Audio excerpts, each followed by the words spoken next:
Republicans kicking off an unofficial start to the 2012 presidential campaign at CPAC this weekend in D.C. And Ron Paul came out on top in a presidential straw poll, second year in a row. He was followed by, as you can see, Mitt Romney, Gary Johnson, and Chris Christie were tied. So are there any of these potential candidates seen as a viable contender to beat President Obama? For the answer, we turn to Washington insiders, Linda Chavez, former Secretary of Commerce Secretary nominee and Fox News contributor, and Crystal Ball, a Democratic strategist. Good morning, ladies.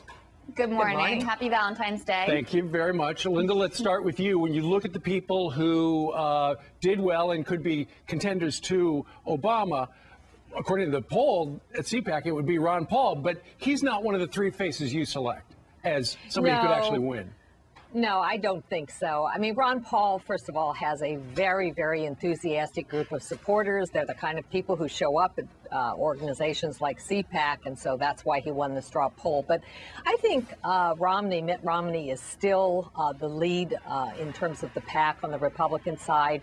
You know, Republicans are very traditional. They go with the guy who's waiting in line and who's taking his turn. And I think Mitt Romney, who did quite well against John McCain last time around, right, has been holding his place. And I think he gave a great speech, and I think he helped himself a lot at CPAC. Also, you think that Mitch Daniels and Newt Gingrich are a couple of winners. Meanwhile, Crystal, for your selections, you actually picked two people who were not in attendance. You picked Mike Huckabee, Mitt Romney, Sarah Palin. Only Mitt showed up this weekend. That's right. I think that the key this year with such a crowded field is going to be existing name recognition. Mike Huckabee still polls atop everyone. And this is a guy who won Iowa last time around. So even though he doesn't have the fundraising prowess of Mitt Romney, I think he could do. I think he could do very well and end up being the Republican nominee. Linda, the president's going to unveil his budget later on today, and he's got some cuts, and he's also going to raise some taxes and stuff like that. That really will be one of the defining issues of 2012, won't it? Well, of course, the economy in 2012 is going to determine who wins the election. It's also probably going to determine who gets the nomination on the Republican side. And that's why I think both Mitt Romney and Mitch Daniels show up well. Mitch Daniels has one of the best resumes of anyone running. He's been a governor of a state, very successful. It's an important state, Indiana. He's worked in the private sector. He's been head of OMB.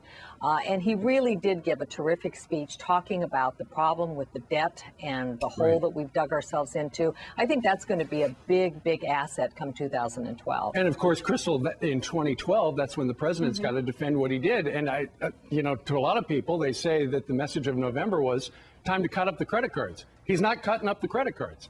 Well, you know what we're seeing, though, is his approval ratings are continuing to rise. He's right around 49% right now. He still strongly surpasses any of the potential Republican contenders in terms of polling. So I think he's in a very strong position. As Linda said, I think the economy will continue to be very important.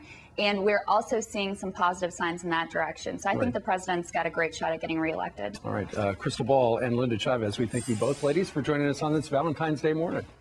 Thank you very much. All right. Gretchen, Brian, what's coming up? How about that? A crystal ball making predictions. Yes, it's incredible how that worked out. Hey, coming up straight ahead, Gretchen.